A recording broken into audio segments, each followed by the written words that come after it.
Assalamualaikum ayah bunda di channel Cerita Rakyat. Setiap kehidupan pasti ada ujian, tapi kalau cinta udah campur takdir, siap-siap aja.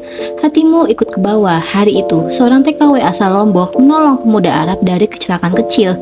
Tapi siapa sangka, pertolongan itu jadi awal kisah cinta mereka, penuh air mata, rahasia, dan mahar paling langka di dunia.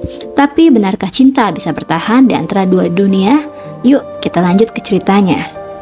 Siti, gadis asal Lombok berusia 23 tahun, sudah 3 tahun bekerja sebagai TKW di Madinah. Setiap pagi ia berangkat dari rumah majikannya, membawa keranjang belanja dan doa dari ibunya di kampung. Kerja yang jujur, Ti.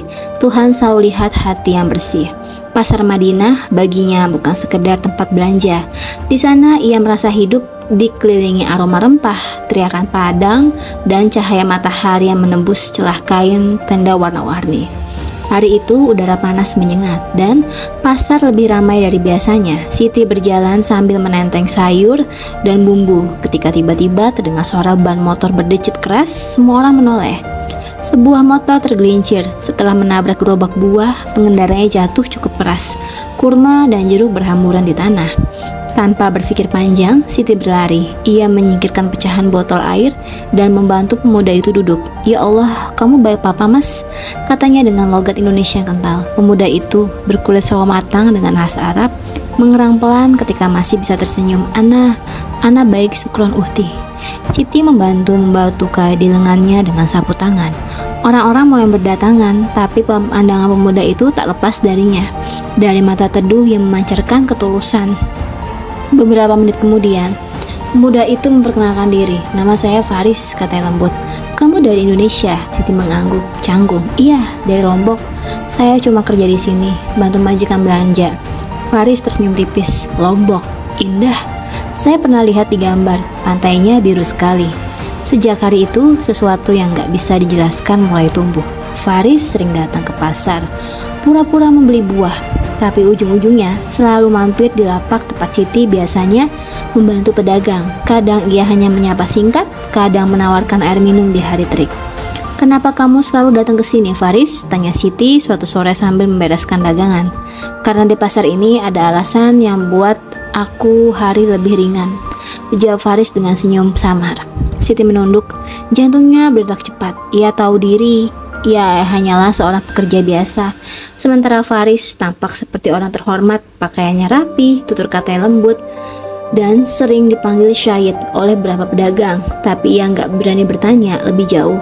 Hari berganti minggu. Hubungan mereka tumbuh pelan jadi hangat. Faris sering membawakan kurma ajwa untuk Siti. "Ini kurma kesukaan Rasulullah," katanya setiap kali memberi. "Manisnya seperti doa yang dikabulkan." Siti tertawa kecil. "Kalau begitu, semoga manisnya juga menukar ke hidup saya ya." Namun, di balik canda ringan itu, Faris menyimpan sesuatu di matanya, seolah ada beban yang belum siap ia ungkapkan. Suatu malam, saat Siti menatap langit gurun dari jendela asrama kecilnya, ia teringat senyum Faris yang misterius. Ia nggak tahu, pertemuan di pasar sederhana itu baru permulaan dari perjalanan panjang yang akan mengguncang hatinya dan seluruh hidupnya. 3 bulan berlalu sejak pertemuan pertama di pasar. Waktu berjalan, tapi rasa di hati Siti justru semakin dalam. Setiap kali Faris datang, dunia seakan jadi lebih tenang. Mereka bicara tentang hal-hal kecil, dari makanan khas Lombok sampai cerita masa kecil Faris di Madinah. Namun di balik senyum yang lembut, Faris kadang tampak jauh. Ada saat-saat di mana ia tiba-tiba diam, seolah menyimpan rahasia yang terlalu berat untuk dibagi. Siti hanya menatapnya dari jauh, tak ingin memaksa. Suatu sore menjelang maghrib, langit Madinah memerah keemasan. Siti baru pulang dari pasar ketika majikannya, Nyonya Salma, memanggil dari ruang tamu. "Siti, duduklah sebentar. Ada tamu yang ingin bicara denganmu." Ketika Siti melangkah masuk, jantungnya hampir berhenti. Di sana, berdiri Faris memakai jubah putih dan syal coklat muda di bahunya. Di sampingnya, 2 pria tua berjubah panjang, salah satunya memegang map bersegel tebal. "Ada apa, Tuan?" suara Siti bergetar. Faris menatapnya penuh makna. "Aku datang untuk melamarmu, Siti." Ruangan mendadak sunyi. Nyonya Salma tertegun, sementara Siti menunduk, nyaris tak percaya dengan apa yang ia dengar. Faris melanjutkan dengan suara mantap. "Aku tahu kau hanya seorang pekerja biasa, Tapi ketulusanmu membuatku ingin menjadikanmu bagian dari hidupku. Yang membuat semua orang heran bukan hanya niat lamaran itu, melainkan mahar yang ia bawa. Di atas meja diletakkan sebuah peti kecil kayu berukir ayat kaligrafi emas. Ini mahar yang aku siapkan, kata Faris sambil membuka mulutnya perlahan. Di dalamnya tersusun emas berbentuk ajwa. Aromanya sangat harum dan manis. Nyonya Salma mengulurkan dahi. Emas kurma, apa maksudnya, Tuan Faris? Faris tersenyum lembut. Kurma ini berasal dari pohon milik warga kami di Oasis Al-Mansyur. Pohon ini hanya berbuah sekali setiap 7 tahun dan menurut tradisi keluarga kami, buah pertama selalu diberikan kepada wanita yang dianggap suci hatinya. Siti menatapnya, air mata menetes tanpa sadar. Kenapa saya, Faris? Saya hanya gadis biasa. Faris menggeleng. Justru itu, Siti, kesederhanaanmu adalah kemewahan yang tak dimiliki siapapun di istanaku. Kata istanaku membuat Nyonya Salma terkejut, tapi ia menahan diri. Ia tahu Faris bukan pria sembarangan, tapi tidak menyangka ada kata istana di balik namanya. Hari lamaran itu berjalan hangat. Siti menerima dengan penuh haru, namun di malam yang sama, 2 pelayan pria yang bekerja di rumah Nyonya Salma terdengar berbisik di dapur belakang. Dia benar-benar dilamar Pangeran Faris. Pangeran? Gumam pelayan satunya. Iya, Faris Al-Mansyur, pewaris keluarga kerajaan Arabia Selatan. Coba bayangkan, gadis kampung itu bakal jadi calon bangsawan. Siti yang kebetulan lewat berhenti di ambang pintu. Kata pangeran itu membuat darahnya berhenti mengalir sejenak. Ia menahan napas menunggu. Mungkin ada kesalahan, tapi percakapan itu terlalu jelas. Malam itu ia duduk di sudut kameranya sambil menggenggam butir emas kurma ajwa dari peti mahar itu. Hatinya berdebar, apakah benar Faris seorang pangeran?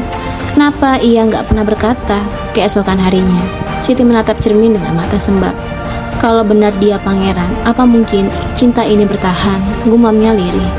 Namun begitu ia bertemu lagi dengan Faris sore itu, senyum pria itu tetap sama lembutnya, tanpa jarak, tanpa sombong.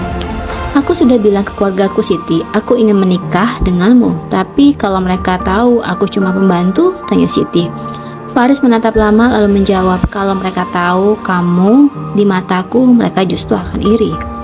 Kata-kata itu menenangkan, tapi di dalam dada Siti, keraguan mulai tumbuh seperti api kecil karena ia tahu cinta yang terlalu dingin, indah, sering menyimpan rahasia yang lebih dalam daripada yang terlihat. Dan benar saja, di balik tatapan teduh Faris yang manisnya mahar emas ajwa, tersembunyi rahasia besar yang akan mengubah segalanya.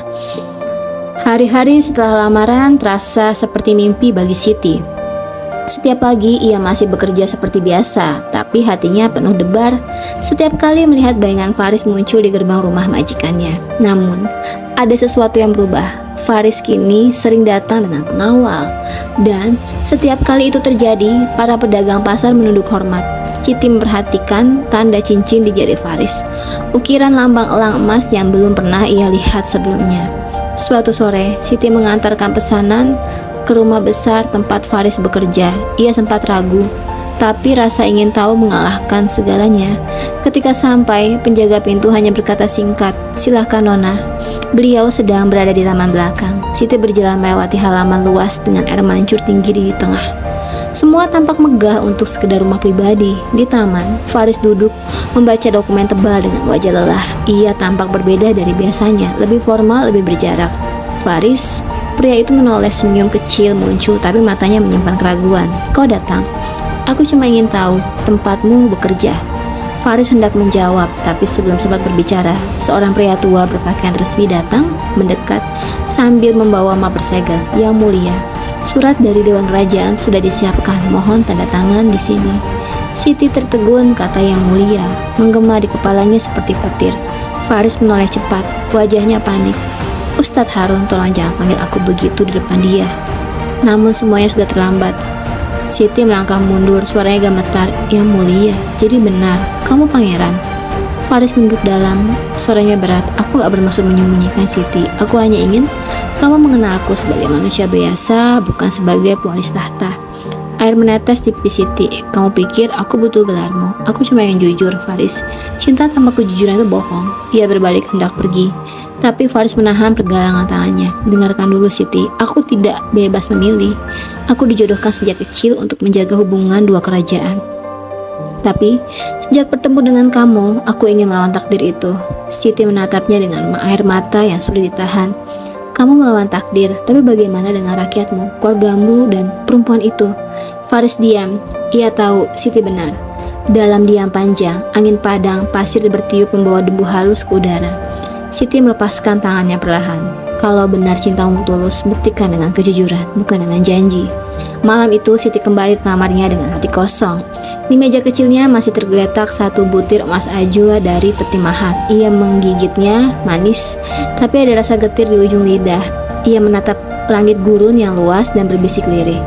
Kalau dia memang untukku, semoga Allah sendiri yang menuntun jalannya. Tapi kalau enggak, semoga aku diberi hati yang cukup untuk kuat dan melepaskannya. Sementara itu di istana, Faris menatap surat perjodohan di hadapannya. Dan di sudut bibirnya doa yang sama terucap dengan nada yang nyaris serupa. Hari pernikahan itu tiba, tapi bukan hari yang ditunggu Siti. Di layar televisi kaca asrama TKW, wajah Haris terpampang jelas. Tampan, gagah, mengenakan jubah putih dan mahkota kecil di kepala. Di sampingnya, berdiri wanita anggun bergaun emas tersenyum di hadapan ribuan tamu. Narator berita berkata dengan tegas, putra mahkota Arabia Selatan, Pangeran Faris bin Khalid Al-Mansur, resmi menikah dengan Putri Amira dari Qatar untuk mempererat hubungan diplomatik dua kerajaan. Siti menatap layar itu lama, tubuhnya kaku. Ia tidak menangis keras, hanya terdiam seperti seseorang yang tiba-tiba kehilangan arah di tengah gurun. Jadi ini akhir dari cerita kita, Faris, bisiknya pelan. Beberapa hari kemudian, sebuah paket misterius tiba di asrama. Tak ada pengirim, hanya stempel kecil bergambar pohon kurma dengan tulisan tangan Arab yang halus. Siti membuka pelan. Di dalamnya ada sebuah peti kayu kecil mirip peti emas mahar saat lamaran dulu. Saat tutupnya dibuka, aroma manis keluar memenuhi kamar. Isinya satu peti kurma ajwa hitam dengan sepucuk surat berlipat. Siti, pohon kurma keluarga kami kembali berbuah. Padahal belum genap 7 tahun. Ayahku bilang ini keajaiban, tapi aku tahu doa siapa yang Tuhan dengar. Aku kehilangan gelar dan tahta karena menolak pernikahan pertama, tapi akhirnya aku tunduk pada keputusan mereka. Namun hatiku tidak tunduk. Kurma ini kutanam kembali di tanah dekat oasis dan buah pertamanya kukirim untukmu. Mungkin takdir tidak mengizinkan kita bersama di dunia, tapi aku ingin kau tahu. Setiap kali kurma ini berbuah, aku akan mengingat perempuan yang membuatku percaya bahwa cinta bisa lebih tinggi dari mahkota. Faris. Siti menatap surat itu lama. Air mata mengalir pelan. Ia menggenggam satu bibit butir kurma lalu memakannya perlahan. Rasanya manis, terlalu manis hingga menusuk dada. Siti memejamkan mata dan seolah melihat wajah Faris di antara kabut panas gurun yang berkilau. Hari-hari berikutnya, Siti kembali bekerja.